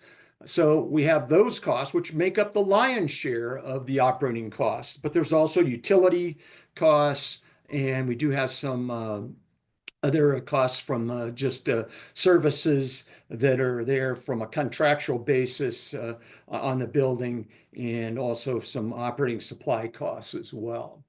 The revenues, again, are made up from program fees associated with the people taking classes and programs in the facility, much like you're doing now, rentals of the different aspects of the center, and then also that fee structure that we've shown just on the previous slide as well.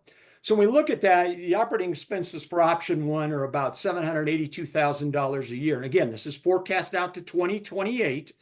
And revenue should be around $500,000. There's going to be a shortfall of about $259,000 a year. Now, this is, again, an all-in budget. And again, you're already paying for some costs of operation from those existing buildings, and that could be subtracted from this number as well.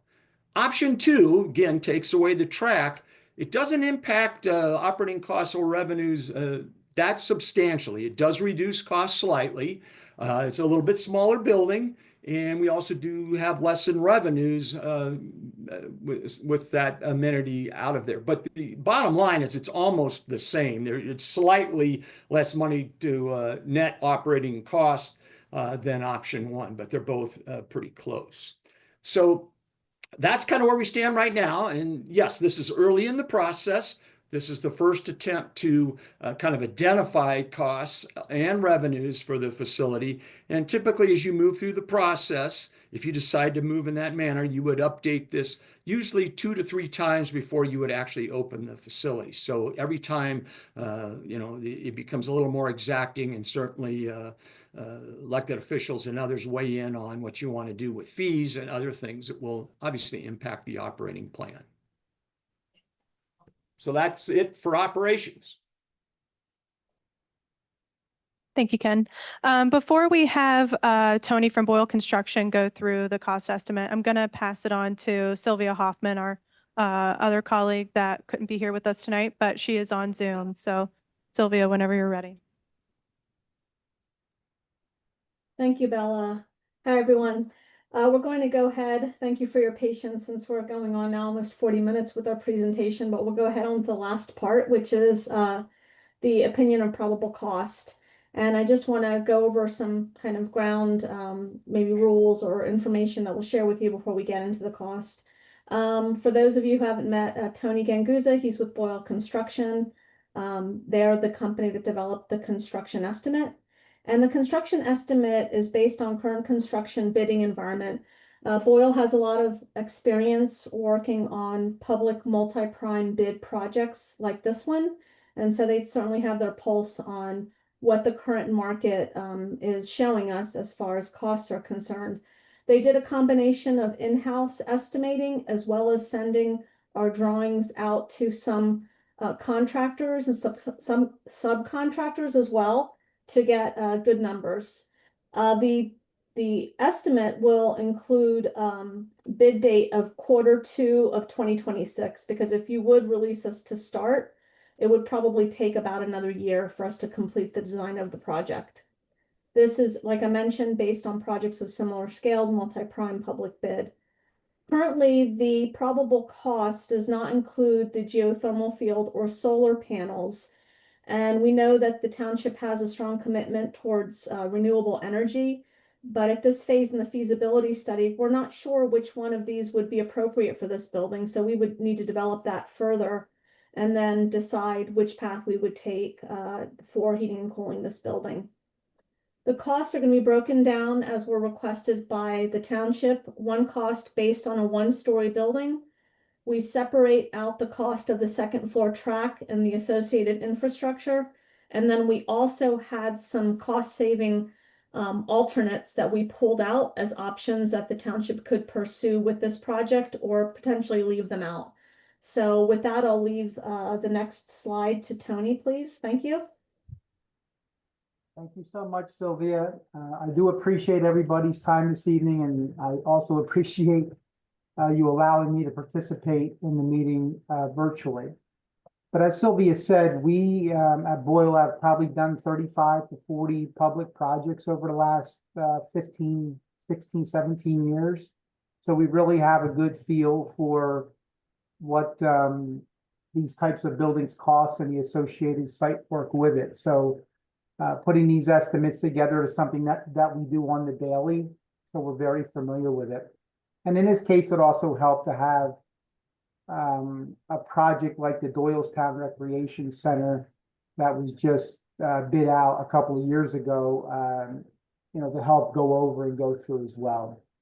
So what we've done, you can see with the slide, I'm on slide, I think it's 18. I can't see it on the screen there.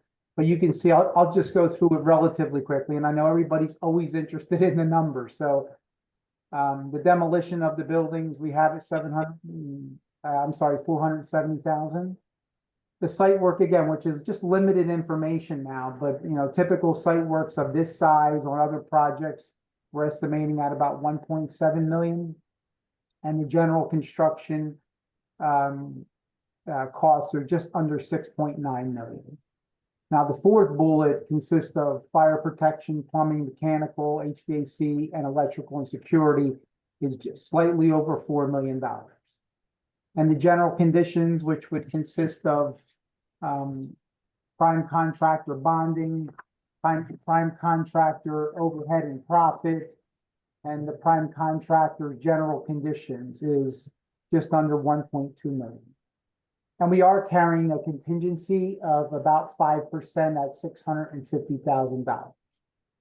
So the total, again, just for the first floor, or I guess it's just shy of 22,000, a little over 21,000 square feet, is $14,884,000.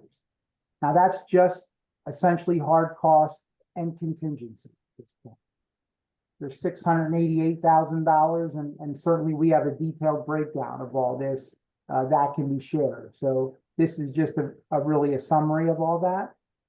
But the soft costs are in the neighborhood of $700,000, as you see again on screen slide 18.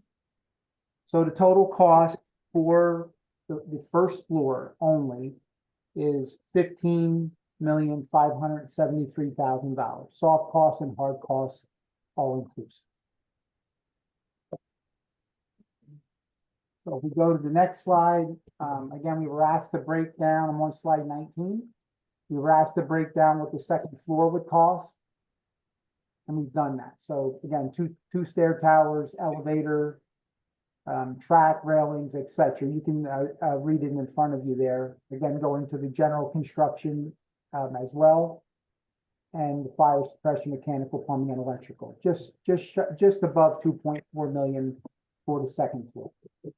A lot of the driver of those costs are things like elevators, two stair towers, right? So those things do add costs, and they also take away space from the first floor as well. So if you weren't going to do the second floor, you then recoup that space on the first floor.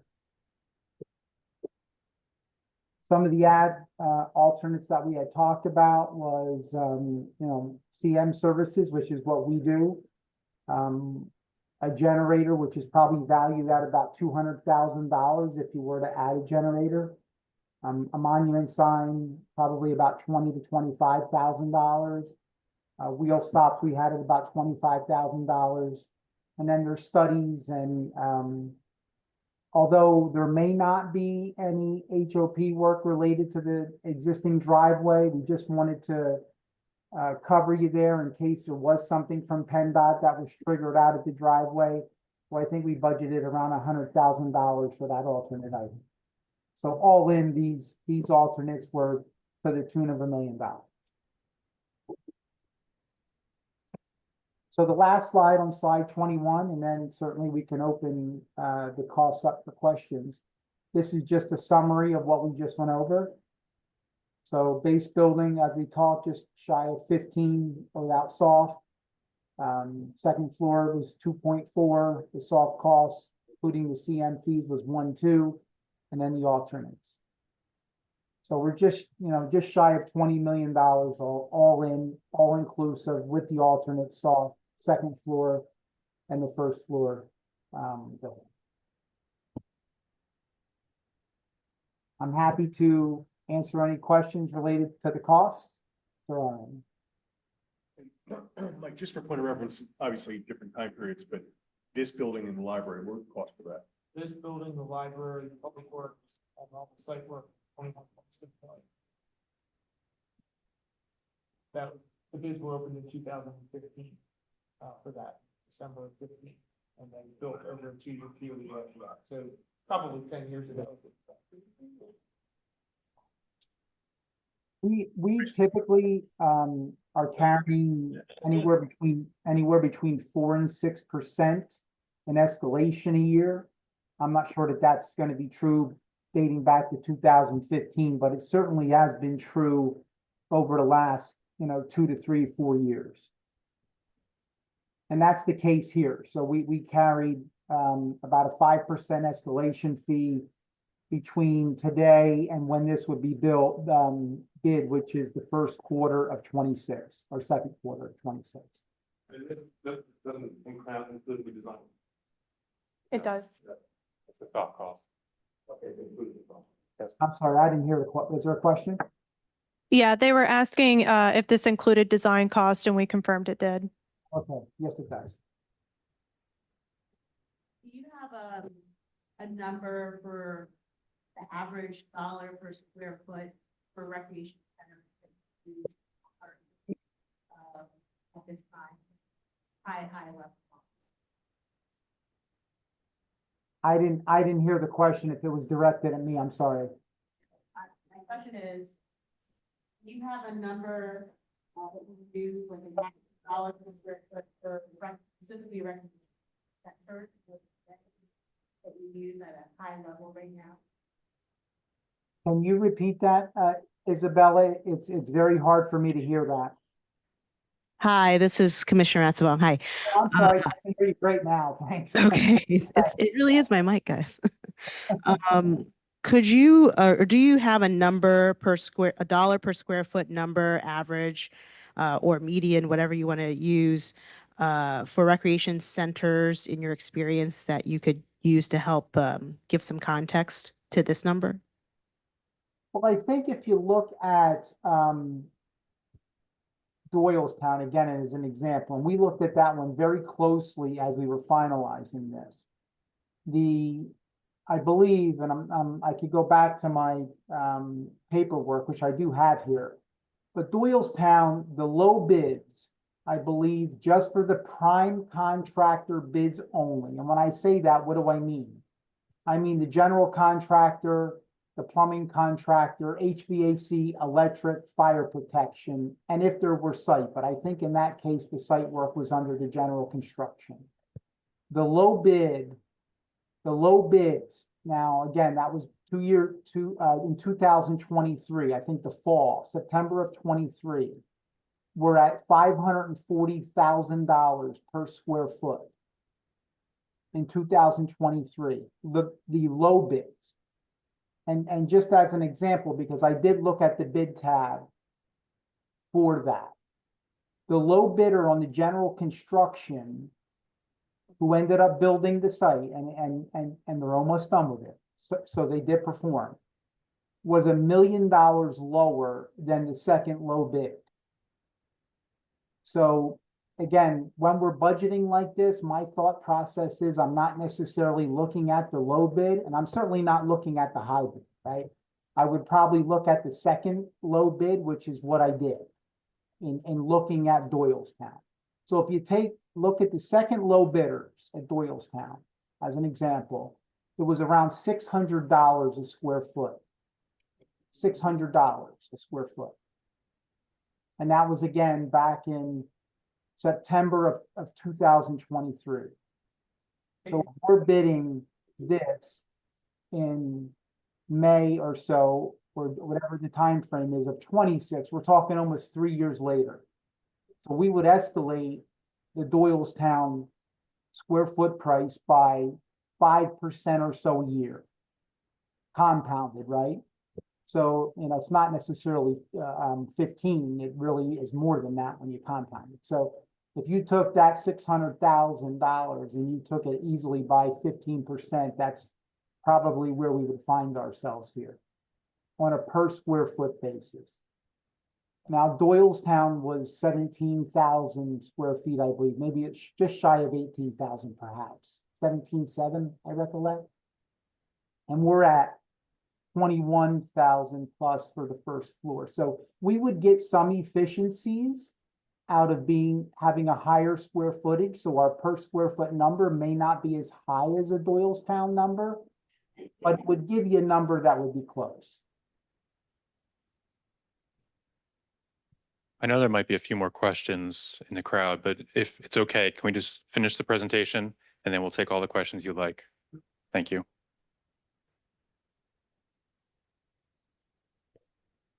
I just want to remind everyone the opinion of probable cost that we presented in February when we were looking at renovating the existing building, and some statistics and facts on those existing buildings. We talked about the cost being potentially about $5.6 million to renovate those buildings. Those buildings, the square footage totals just about 17,700 square feet. The site itself includes 13 parking spaces. We don't plan on any expansion for those buildings, and this was really minor building repairs and replacement of building systems, as well as upgrading the buildings to meet the current code requirements. This is a reminder what we were thinking that would cost. And now comparing that to what we showed you tonight, which is demolishing the existing buildings and giving you a brand new building just under 22,000 square feet. That includes all the site work, which is 83 parking spaces. We're expanding the footprint to create more program opportunities. We're also expanding that to create more opportunities for outside operations. And also presenting an opportunity for the building to have renewable energy, which right now would be difficult to do with the existing buildings. Our second level walking track, you can see the cost there, and then the additional square footage for that track would get us just over 27,000 square feet.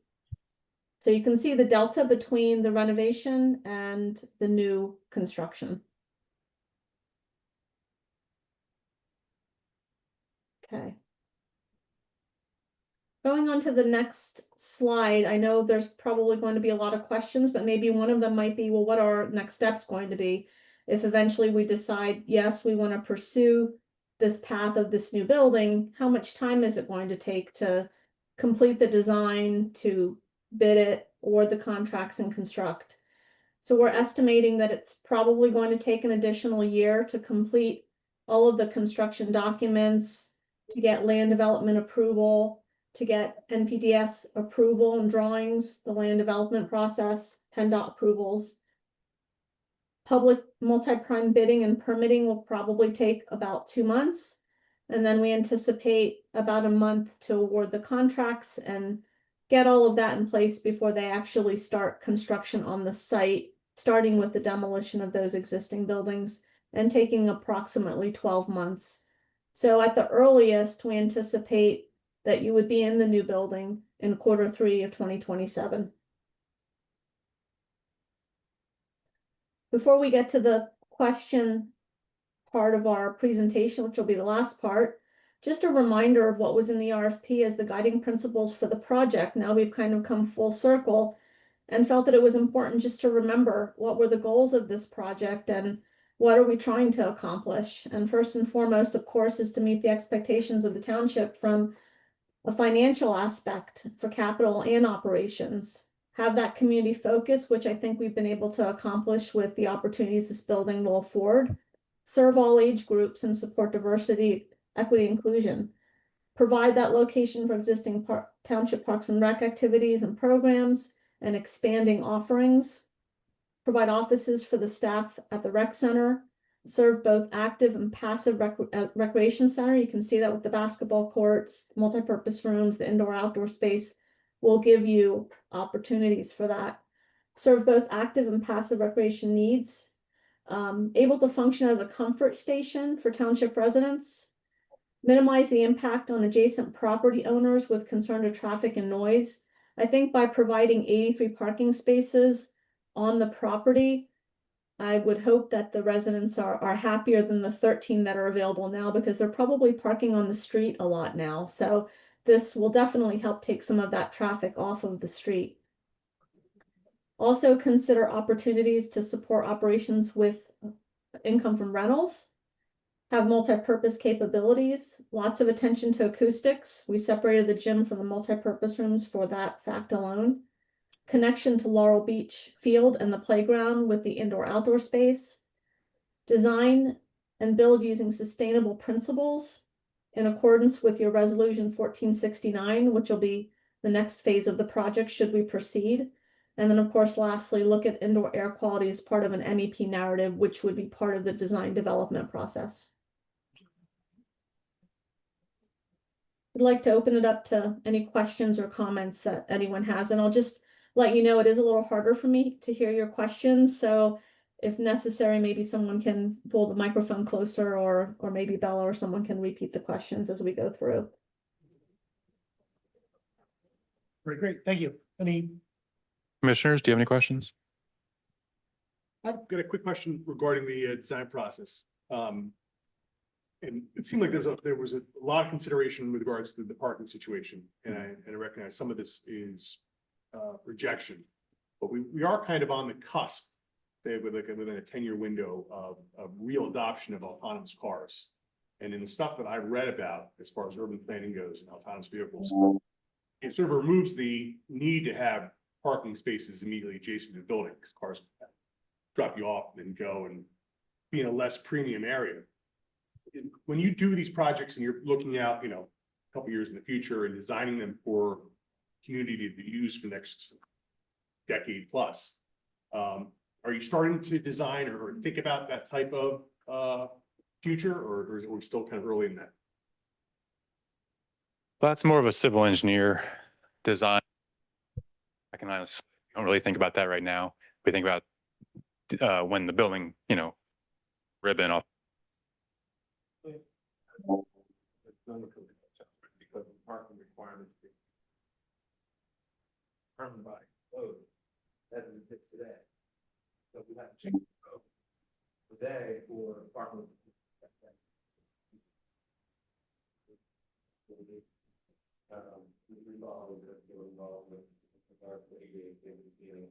Close to the front entry, that's kind of the Sorry, Sylvia can't hear me.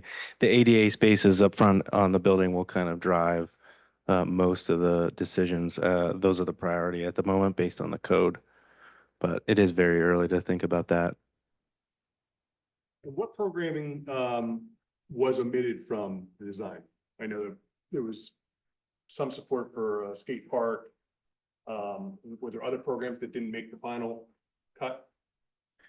So these programs that we included in that one slide that was about phase 2 came from the RFP directly with the township. So that is kind of what we stuck to. Skate park wasn't in necessarily our scope of work to look into or develop. I will say with the programming, we tried to stick to the main ideas of it needing to have a gymnasium, the multi-purpose rooms, and the admin spaces. But not to say that the smaller programs that I was mentioning before, like a staff break room or even having a concession stand, those are things that we can kind of further develop down the design process that are kind of supplementary to the main programs of the building. I think there was a stage in one of the concepts.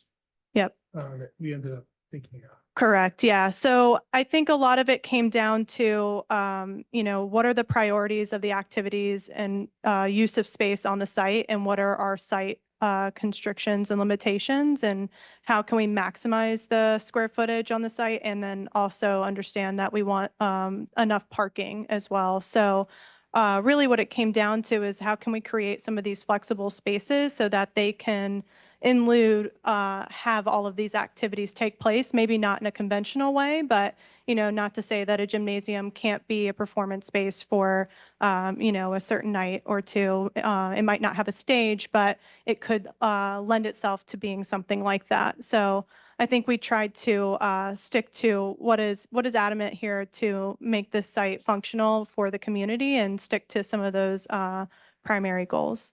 I would say like larger kitchen presence was something that was kicked around early on that kind of didn't make the cut. Yeah, that went Yeah, through Locker room. locker rooms. So showers, yeah, portion of the library. So in the phase one scope of work that we did, that was all the data that we collected. So we had a lot of questions within the survey. And then we even had a board where we had people go around and put stickers on their ideal space that they would like to see. And kitchen was kind of one of the ones that didn't necessarily make the cut as a primary use of the space. Same thing with like the library and locker rooms. We decided that we can supplement that with furniture within the space, supplying lockers in the hallway areas or reception lobby. So we tried to kind of weigh the pros and cons of each program and try to, again, stick to the primary goals of what we can fit and how we can supplement that with some additional options to make those other programs work. You referenced the Doylestown Rec Center. I assume you're going to design that? Correct. And it's been built and it's operational now? It'll be complete within the next month or two. Yes. A little smaller, but the same basic concept or? It is about the same. I think it's about a little over 18,000 square feet. Well, we're proposing here a 21,000 square foot. So it's comparable. The township's comparable. The amenities around it are comparable. So it's a good project to look at. This is Doylestown Township. Correct. The township. Yep. And Mike,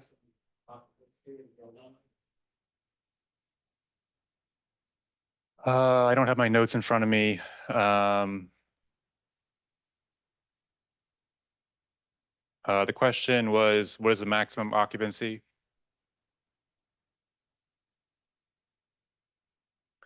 So Ken, I think the question was, what's the occupancy of the building? And I think your rule of thumb was 3 cars per 1,000 square feet. Is that correct? Well, it varies. It's kind of it's usually between about 3 to 4 spaces per 1,000 square feet. And that really just gets you through the day-to-day uses. If you had a big event, let's say in the gym, or even things going on in the community rooms or the multi-purpose rooms at the same time, you would not have adequate parking for all of that. So that's kind of an ongoing but need. And under 3, we find that it's underparked pretty substantially all the time. And then even at 4 square feet, you're still going to have, anytime you have large events, you're not going to have adequate parking. And sometimes that's fine. Mike, with our existing Parks and Rec programming, does it allow for like a for-profit enterprise to offer something to the town? Well, we usually contract with somebody and do the programming through the township, but then pay an instructor to do it. So in a sense, it's a for-profit of sorts. Yeah, I was just thinking with the one thing I thought was a little bit strange to me was the revenue side. One, just sort of modeling someone going into a rec center and paid by the day, I thought was strange. I mean, I don't know any gym that would do a daily rate. But I like the breakout rooms and the idea of encouraging, entrepreneurs to say, all right, to rent this room for $500 an hour, but I'm going to offer a business on how to trade crypto, offer that to people, 8-week course, $50, I'll pay for it and I'll get the net. So then we can kind of encourage all these businesses to kind of come in. But would our Parks and Rec allow that type of use or? Yeah, that's gonna be an evolving type of programming for the whole thing. We have a new program coordinator who has a lot of ideas on how to program the space, and it could include something like that. Then was just trying to show you what some of the scenarios are to help try and pay for the building. Right. With the pay per usage. Like Jim said, like that's not set in stone, that's just one idea. If I may, as a firm, all we do is recreation planning work, and we focus on public sector work, and even around you, we've did all the original planning for the Greater Plymouth Community Center. We're working in Whitpain right now. We did the Montgomery Recreation Center, Haverford, Upper Marion. I'm leaving some other ones out. So we've done a lot of public recreation center operations plans around your area as well as nationally. We're a company that's worked in all 50 states. We probably have 200 to 300 public recreation facilities up and running around the country. So, and we have experience. All of us came out of the public sector as parks and recreation professionals and having operated these facilities. So we take that knowledge base when we develop these operating plans and make sure they apply to your particular situation. But you can always modify this in any way you'd like in terms of how you want to approach not only delivery of programs, but also things like rentals and fees for use of the facility. We can model what the implications of that are. But generally what I've shown you are kind of baselines for how public facilities in your area as well as nationally operate. And so you kind of use that as a starting point. But, there's always changes to that, and you can do that at any point. Like I said, this is just the very preliminary operations plan. And in Doylestown, we probably did 2 to 3 updates to this operations plan before the building actually broke ground. So it's not unusual to go through a process to get a plan that's meets your needs and expectations.